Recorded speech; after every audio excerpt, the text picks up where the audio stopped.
আজকে বুকে হাত দিয়ে বলুন, আব্বাস সিদ্দিকীকে আজকে মনে পড়ছে না পড়েনি? আজকে বলুন। আমি বলেছিলাম চেয়ারের একটা পায়া দরকার, মনে পড়ছে?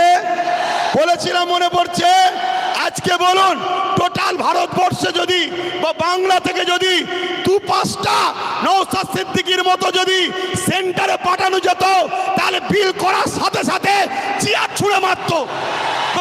এখান থেকে সংবিধানের বিরুদ্ধে কথা বলছিস, কিন্তু আজ আমরা লোভে পড়ে গেলাম বা জালিমদের লুটারতে আমরা হেরে গেলাম। কিন্তু মনে রাখবেন, এই লড়াই অনেক দিন কালের।